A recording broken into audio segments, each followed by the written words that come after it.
11. Complicações. Todo mundo olhou para a gente enquanto estávamos andando para nossa mesa no laboratório. Eu notei que ele não mais havia sentado tão longe de mim quanto a mesa o permitia. Ao contrário, ele sentou um tanto perto de mim. Nossos braços quase se tocando. Mr. Barner voltou para dentro da classe. Então, que precisão de tempo o cara tinha, empurrando um suporte alto de metal sobre rodas que sustentava uma pesada, antiga TV em VHS. Uma aula de filme. A animação da atmosfera na classe era quase tocável. Mr.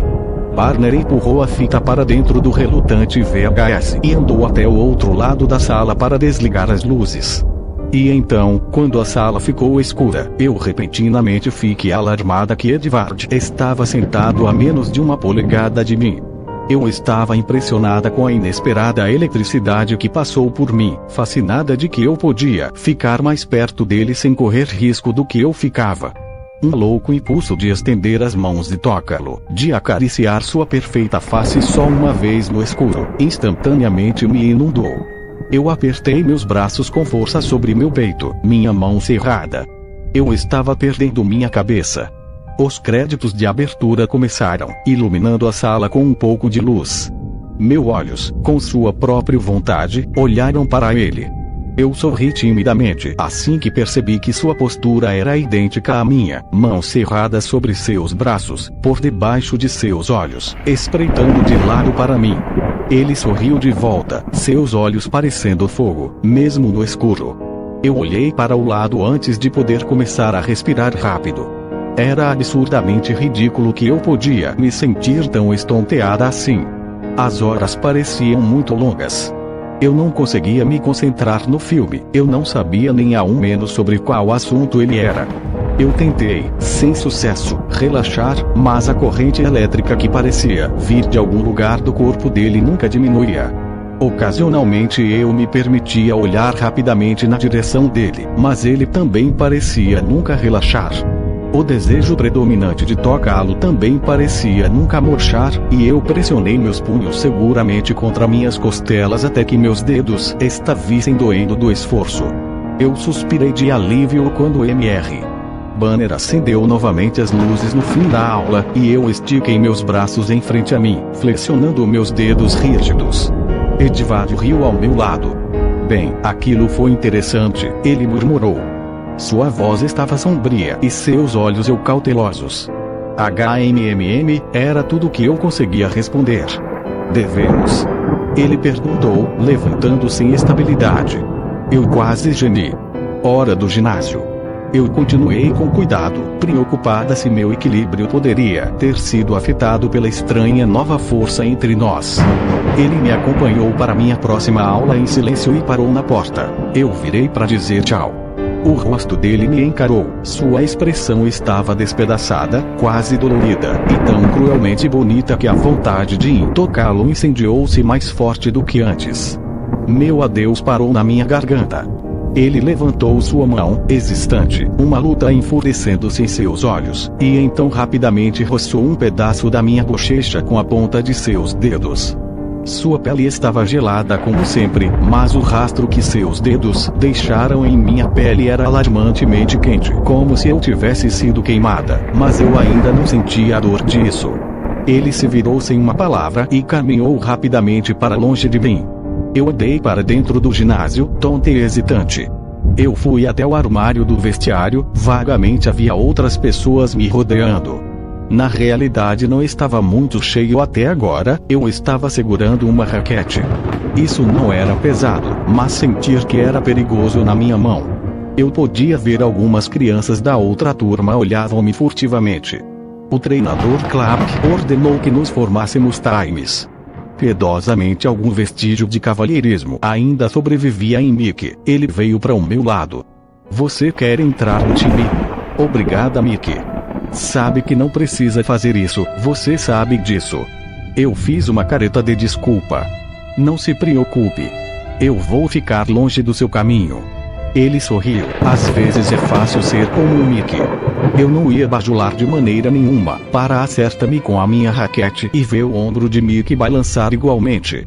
Eu passei o resto do tempo no canto de trás do quadra, segurando a raquete a salvo atrás das minhas costas.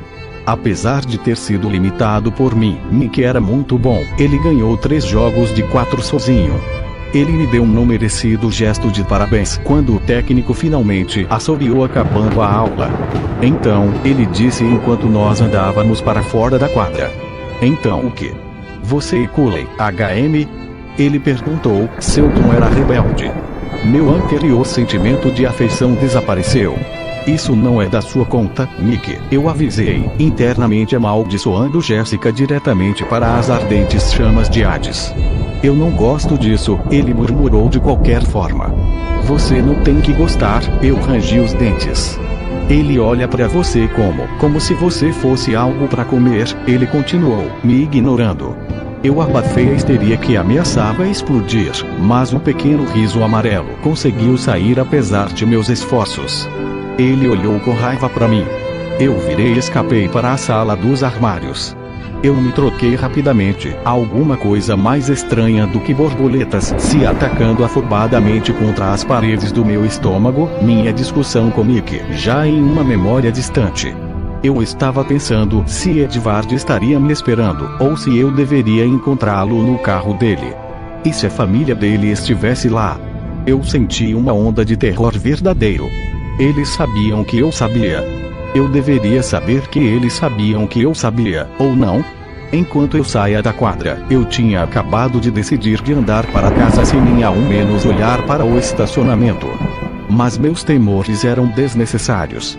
Edvard estava me esperando, apoiado casualmente contra a parede do ginásio, seu rosto de tirar o fôlego agora tranquilo. Enquanto eu andava para ao lado dele, eu senti um peculiar sentimento de alívio. "Oi", eu respirei, dando um enorme sorriso. "Olá", seu sorriso de resposta foi brilhante. "Como foi a aula?" Meu rosto caiu um pouquinho. "Bem, eu menti. Mesmo." Ele não estava convencido. Seus olhos viraram rapidamente, me olhando por cima do ombro e se estreitaram. Eu olhei para trás e vi Mickey de costas enquanto ele ia embora. "O que foi?" Eu quis saber. Os olhos dele reencontraram os meus, ainda estreitos. "Newton está começando a me irritar." "Você estava ouvindo de novo?" O horror me abateu. Todos os traços do meu bom humor desapareceram. "Como está a sua cabeça?" Ele perguntou inocentemente. "Você é inacreditável." Eu me virei, caminhando a passos largos na direção do estacionamento, apesar de ainda não estar conseguindo andar direito nesse momento. Ele me acompanhou facilmente. "Foi você quem mencionou que eu nunca havia te visto na aula de educação física." Eu fiquei curioso. Ele não parecia estar arrependido, então eu ignorei ele. Nós caminhamos em silêncio, um silêncio furioso e envergonhado da minha parte para o carro dele. Mas eu tive que parar a alguns passos de distância. Uma multidão de pessoas, todos garotos, estavam cercando ele. Então eu percebi que eles não estavam cercando o Volvo. Na verdade, eles estavam cercando o conversível vermelho de Rosalie, cheios de luxúria nos olhos. Nenhum deles sequer olhou para Edvard quando ele passou para abrir a porta dele. Eu também entrei rapidamente no carro, também passando despercebida. "Ostentação", ele cochichou. "Que carro é esse?" Eu perguntei. "Um M3, eu não falo essa língua." "É uma BMW", ele revirou os olhos, sem olhar para mim, tentando dar a ré sem atropelar os entusiasmados por carros. Eu balancei a cabeça. Esse nome eu conhecia. Ele suspirou. "Você vai me perdoar se eu pedir desculpa?" "Talvez, se você estiver falando sério." "E se você prometer que não vai fazer de novo?" Eu insisti. Seus olhos de repente estavam astutos. "E se eu estiver falando sério? E se eu deixar você dirigir sábado?" Ele analisou as minhas condições. Eu considerei, e decidi que provavelmente era o melhor que eu podia conseguir. "Fechado", eu concordei. "Então eu sinto muito por ter te aborrecido." Seus olhos arderam de sinceridade por um momento, brincando com o ritmo do meu coração, e depois ficaram divertidos. "E eu vou estar na porta da sua casa assim de o sábado começar a brilhar." Não ajuda muito na minha situação com Charlie se um Volvo ficar inexplicavelmente largado na entrada. Seu sorriso estava condescendente. Eu não pretendia levar o carro. Como? Ele me cortou. Não se preocupe com isso. Eu vou estar lá, sem carro. Eu deixei pra lá. Eu tinha uma pergunta mais importante. Isso já é mais tarde. Eu perguntei significantemente. Ele fez uma careta. Eu acho que isso é mais tarde. Eu mantive minha expressão educada enquanto esperava.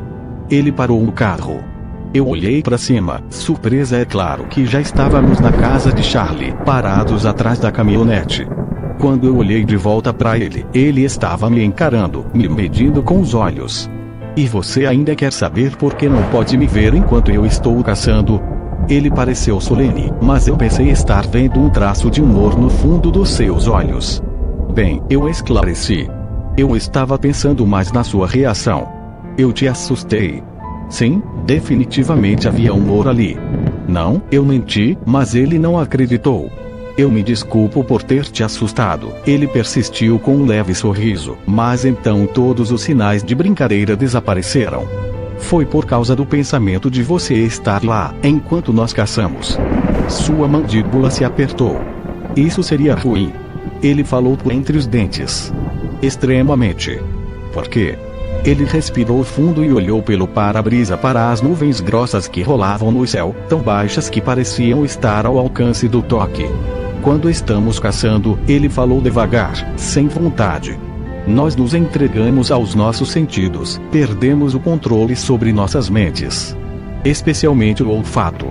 Se você estivesse em qualquer lugar perto de mim quando eu estivesse descontrolado desse jeito. Ele balançou a cabeça, ainda olhando sombriamente para as nuvens. Eu mantive minha expressão firmemente controlada, esperando a rápida olhada que ele logo me daria para analisar minha reação. Minha expressão não me traiu.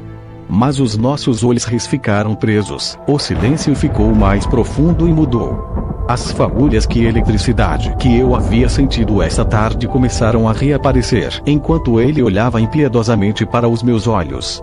Eu só percebi que não estava respirando quando minha cabeça começou a ficar pesada.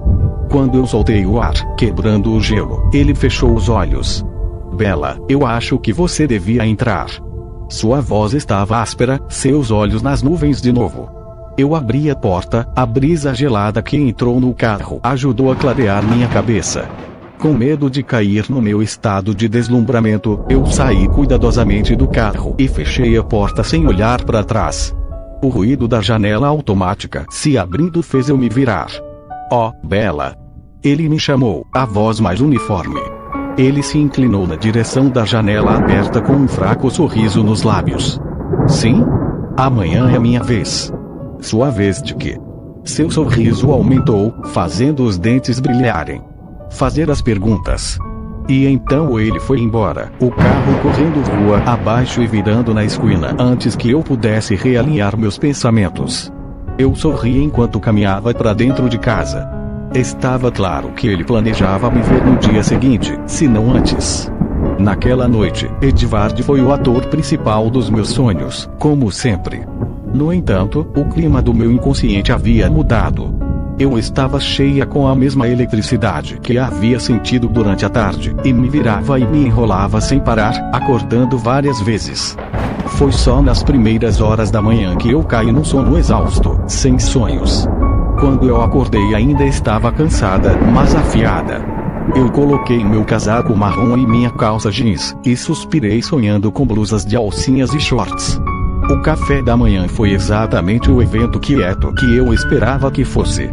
Charlie fritou ovos para ele e eu comi uma tigela de cereais. Eu imaginei se ele tinha esquecido sobre esse sábado.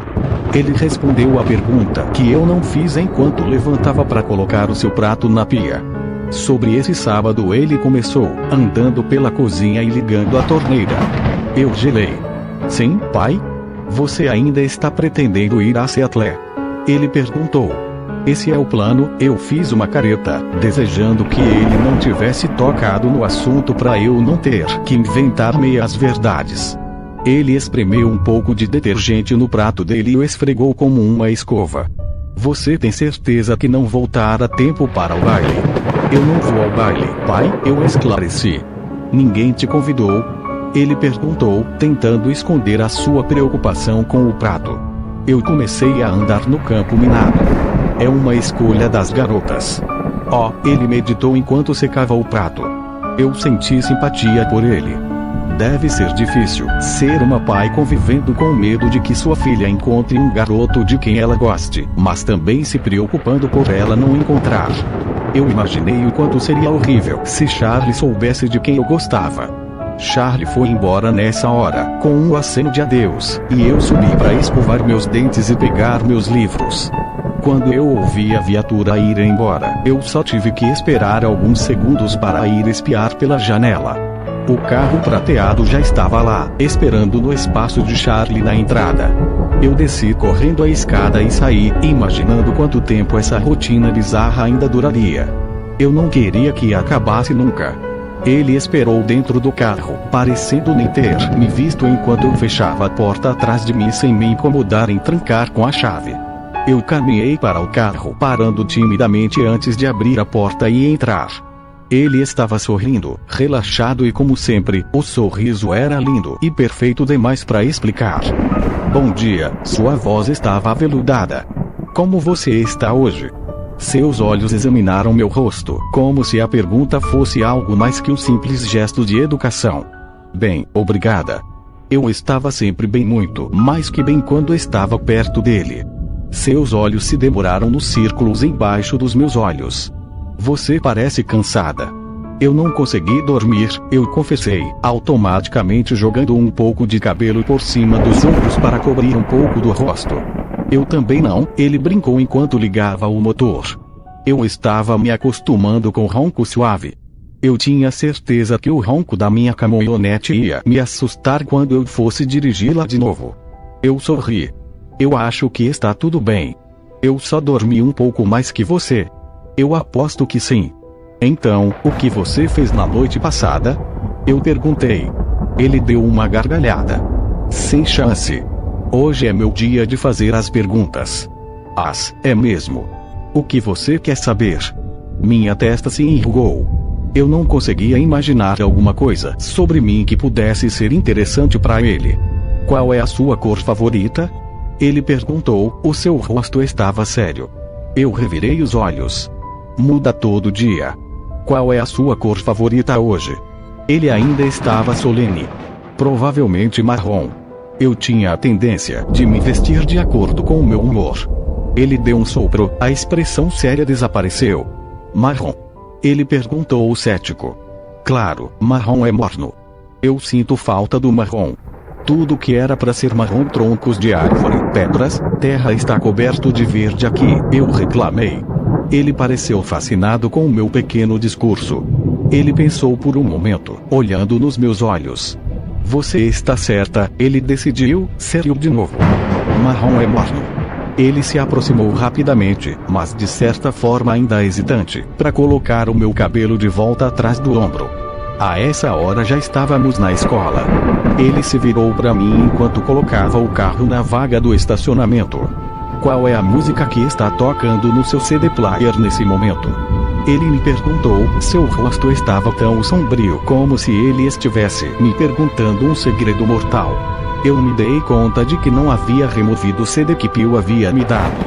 Quando eu disse o nome da banda, ele deu um sorriso torto, uma expressão peculiar nos olhos. Ele abriu um compartimento embaixo do CD player do carro dele, puxou um dos mais de 30 CDs que haviam lá dentro, e me entregou. De Debussy para isso. Ele ergueu uma sobrancelha. Era o mesmo CD. Eu examinei a capa familiar, mantendo meus olhos virados para baixo. Nós continuamos assim o dia inteiro. Enquanto ele me acompanhava para a aula de inglês, quando ele foi me buscar na aula de espanhol, durante todo o almoço, ele me questionava incessantemente sobre cada detalhe insignificante da minha existência. Filmes que eu gostava e que detestava, os poucos lugares que eu conhecia e os muitos que gostaria de conhecer, e livros, inúmeros livros. Eu não me lembrava da última vez que havia falado tanto. Mais de uma vez, eu me sentia envergonhada, certamente eu estava aborrecendo ele. Mas a expressão de extrema concentração, e as perguntas inacabáveis, me forçavam a continuar. A maioria das perguntas eram fáceis de responder, somente algumas me fizeram corar com muita facilidade. Como quando ele me perguntou qual era a minha pedra preciosa favorita, e eu respondi que era o topázio sem pensar. Ele fazia tantas perguntas tão depressa que eu me sentia como se estivesse fazendo um daqueles testes psiquiátricos onde você tem que responder com a primeira palavra que vier na sua cabeça. Eu tinha certeza que ele continuaria seguindo a mesma linha de pensamento que ele estava seguindo antes, se eu não tivesse ruborizado. Meu rosto ficou vermelho porque, até pouco tempo atrás, minha pedra preciosa favorita era o ônix. Era impossível olhar para os seus olhos da cor do topázio e não entender o motivo da troca. E, naturalmente, ele não ia descansar enquanto eu não admitisse porque estava envergonhada. Me diga, ele finalmente ordenou depois que a persuasão não deu certo, porque eu mantive meus olhos seguramente longe do rosto dele. É a cor dos seus olhos hoje. Eu suspirei, me rendendo, olhando para as minhas mãos, enquanto brincava com uma mecha do meu cabelo. Eu acho que se você tivesse me feito essa pergunta há 2 semanas atrás eu teria dito que era o ônix. Eu estava dando mais informações do que era necessário na minha honestidade sem vontade, e eu estava preocupada em trazer à tona aquela raiva que sempre aparecia quando eu demonstrava o quanto estava obcecada por ele. Mas sua pausa foi muito curta. Que tipo de flor você prefere? Ele atirou. Eu suspirei aliviada, e ele continuou com a psicanálise. Biologia foi uma complicação de novo. Edvard continuou com seu questionário até o Sr. Banner entrar na sala, trazendo o equipamento audiovisual com ele. Enquanto o professor se aproximava do interruptor de luz, eu percebi Edvard afastar a cadeira dele da minha. Isso não ajudou. Assim que a sala estava escura, houve a mesma fagulha de eletricidade, a mesma vontade irresistível de invadir o pequeno espaço entre nós e tocar a sua pele fria, como ontem. Eu me inclinei para a frente na mesa, descansando o meu queixo nos braços dobrados. Meus dedos escondidos estavam agarrando a borda da mesa, enquanto eu tentava lutar com a vontade irracional que me tirava do sério. Eu não olhei para ele, com medo de que se ele estivesse olhando para mim, eu tivesse ainda mais dificuldades de me controlar. Eu sinceramente tentei me concentrar no filme, mas no fim eu não tinha a menor ideia do que eu tinha acabado de ver. Eu suspirei aliviada de novo quando o Sr. Banner ligou as luzes, e finalmente olhei para Edvard. Ele estava olhando para mim com olhos ambivalentes. Ele se levantou em silêncio e ficou em pé, esperando por mim. Nós andamos para minha aula de educação física em silêncio, como ontem. E, também como ontem, ele tocou o meu rosto sem dizer nada, dessa vez com as costas da sua mão fria, alisando o espaço da minha têmpora até a minha mandíbula antes de se virar e ir embora. A aula de educação física passou rapidamente, enquanto eu observava Nick dar um show solo no badminton. Ele não falou comigo hoje, seja por causa da minha expressão vazia ou porque ele ainda estava com raiva por causa da nossa discussão de ontem. Em algum lugar, no fundo da minha mente, eu estava me sentindo mal com isso. Mas eu não consegui me concentrar nele. Eu me apressei para me trocar depois, doente de ansiedade, sabendo que, quanto mais rápido eu me movesse, mais rápido eu estaria com Edward. A pressão me deixou mais desastrada do que o normal, mas eventualmente eu saí, sentindo o mesmo alívio quando vi ele lá, um largo sorriso automaticamente aparecendo no meu rosto. Ele sorriu em resposta antes de continuar com as perguntas. Suas perguntas eram diferentes agora, porém, não tão fáceis de responder. Ele quis saber do que eu sentia falta em casa, insistindo para que eu descrevesse as coisas que não eram familiares para ele. Nós ficamos sentados na frente da casa de Charlie por horas, enquanto o céu escurecia e a chuva se transformava num dilúvio de repente. Eu tentei descrever coisas impossíveis de descrever, como o cheiro do creosoto amargo, um pouco residuoso, mas agradável mesmo assim, o som alto, agudo das cigarras em julho, a esterilidade emplumada das árvores, até o tamanho do céu, com sua extensão azul e branca de horizonte a horizonte, poucas vezes interrompida por montanhas baixas cheias de rochas vulcânicas. O mais difícil de explicar foi porque eu achava bonita justificar a beleza que não dependia de uma vegetação escassa, espinhosa que às vezes parecia meio morta. Uma beleza que tinha mais a ver com o formato da terra que ficava exposta. as bacias superficiais entre os valas que ficavam entre as colinas escarpadas, e a forma que elas emolduravam o sol. Eu me vi tendo cruzar as mãos enquanto explicava isso para ele. Suas perguntas quietas, tentadoras, me fizeram falar livremente, esquecendo, na luz escassa, de me sentir envergonhada por estar monopolizando a conversa. Finalmente, quando eu havia terminado de descrever o meu quarto bagunçado em casa, ele parou ao invés de fazer outra pergunta. Você já acabou? Eu perguntei aliviada. Nem perto, mas o seu pai vai chegar logo em casa. Charlie, eu finalmente lembrei de sua existência, e suspirei. Eu olhei para o céu escurecido pela chuva, mas não demonstrei estar sentindo nada. Que horas são? Eu me perguntei em voz alta enquanto olhava para o relógio. Eu me surpreendi com a hora. Charlie deveria estar chegando em casa agora.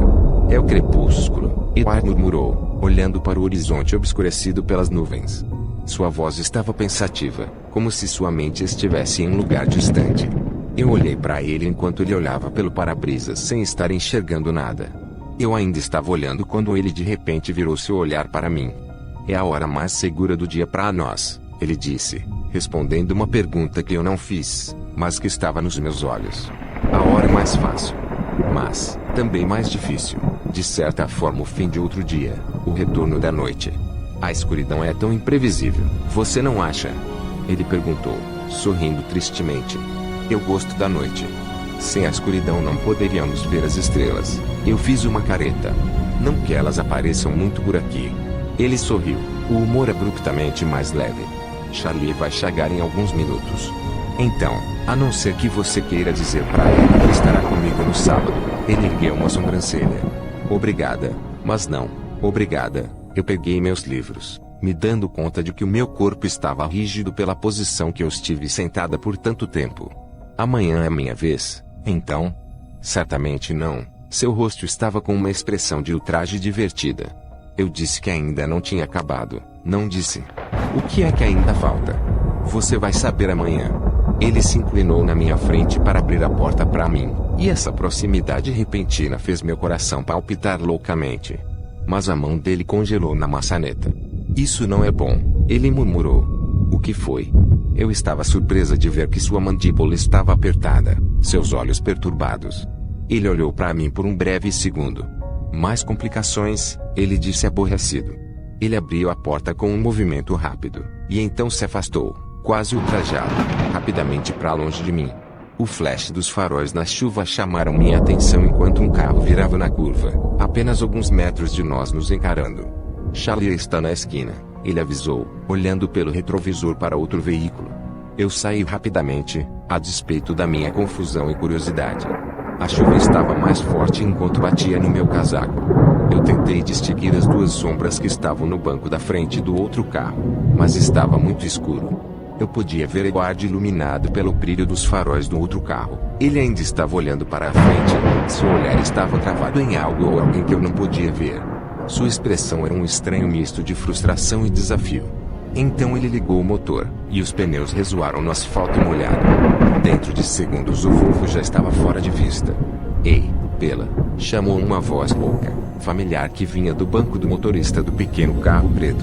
Chegou? Eu perguntei andando pela chuva. Só então, a viatura de Charlie virou na esquina, os faróis dele iluminando os ocupantes do carro na minha frente. Jacob já estava saindo do carro. Seu sorriso largo e brilhante era visível mesmo na escuridão. No banco do passageiro havia um homem muito mais velho, um homem pesado, com um rosto memorável, um rosto que se transbordava. As bochechas estavam pressionadas nos ombros com rugas na pele ruiva, como um casaco velho de couro. E os olhos surpreendentemente familiares, olhos pretos que pareciam ao mesmo tempo jovens demais e velhos demais para aquele rosto largo. Era o pai de Jacob, Billy Black. Eu o reconheci imediatamente, mesmo depois de 5 anos e tendo esquecido do nome dele no meu primeiro dia aqui. Ele estava me encarando, estudando meu rosto, então eu sorri tentadoramente para ele. Seus olhos estavam arregalados, como se de susto ou de medo, as narinas estavam infladas. Meu sorriso desapareceu. Outra complição, Edward disse. Billy ainda estava me encarando com olhos intensos, ansiosos. Eu gemi por dentro. Será que Billy reconheceu Edward tão facilmente? Será que ele realmente poderia acreditar nas lendas impossíveis que o filho dele havia me contado? A resposta estava clara nos olhos de Billy. Sim. Sim, ele podia.